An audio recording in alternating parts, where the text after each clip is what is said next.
Imagine this, you're speaking to someone and they lean in. Their lips, ever so subtly compressing. You may have seen it before, perhaps even without noticing. It's the tiniest shift, like a delicate seal being formed, like the lips locking gently in place. When this happens, an unspoken message is being sent. It's almost like a secret, a clue, one that suggests hesitation, a resistance, even a concealed objection.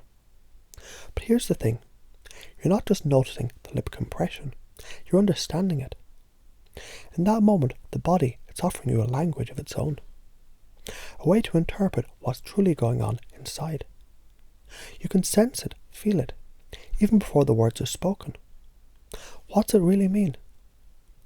When the lips compress like that, it's almost as if they're saying no, without saying a word. Think about it for a moment. Have you ever seen a baby pull away from breastfeeding? Lips squeezed tightly, as though saying, no, not right now. It's the same mechanism. The lips working silently to withhold something, a hesitation, an objection waiting to be explored. The question is, can you tune into that energy and ask yourself what's really going on here? Because when you see it, you must ask yourself, what is it about this moment that's causing the lips to compress like that? The power is in your awareness. Once you know that, you can do something magical.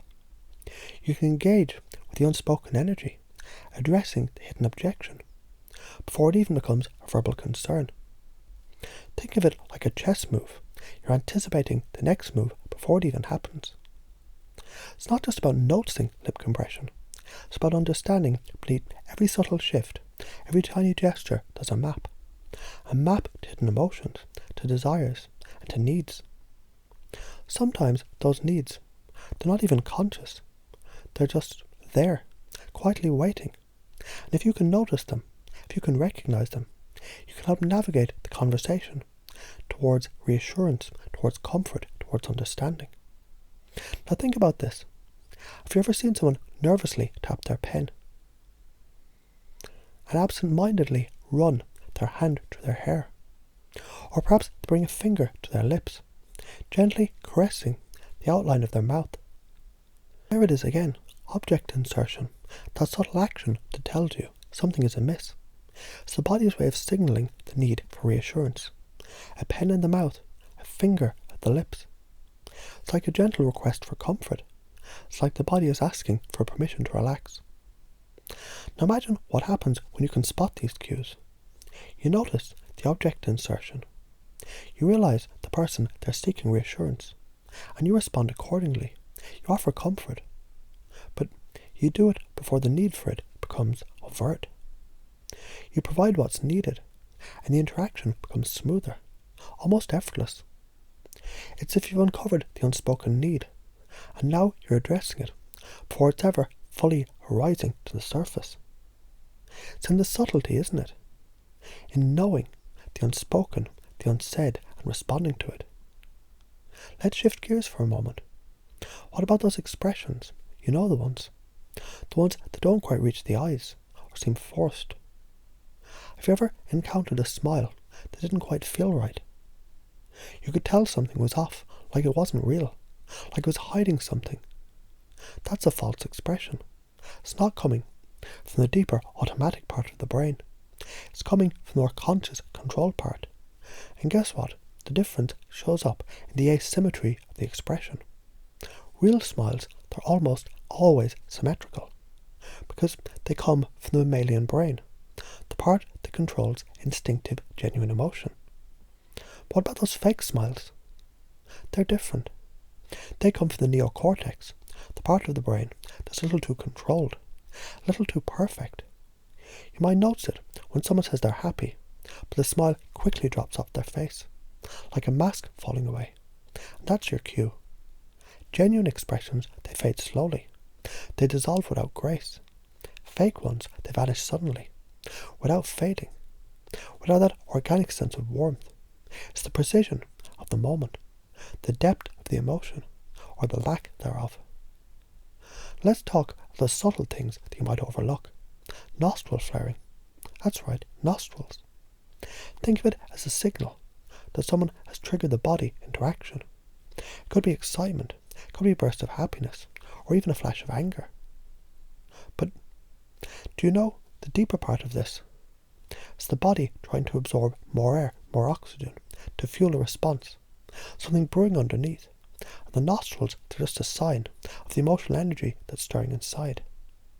And here's the fascinating twist. Nostril flaring can be a sign of attraction. That's right. When someone finds another person appealing, the body instinctively wants to draw in more of their scent, more of their breath. It's as if the body is saying, I want to take in more of you. When you see that, when you understand that, you begin to read the unspoken message with precision. Sometimes it's in the quiet moments that speak the loudest. Think of a child who just let out an expletive, and instinctively they place their hand over their mouth. It's not to hide their words. They're not trying to deceive you. It's to keep the moment contained, to respect the social order.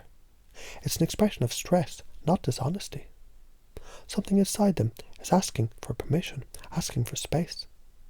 And if you can see it for what it is, stress, not deception, you can respond in a way that eases that tension, that makes that moment feel safe again. Let's step into another space. Have you ever noticed someone crossing their arms? It can happen for so many reasons. When the palms are pressed together against the body, it's a self-hug.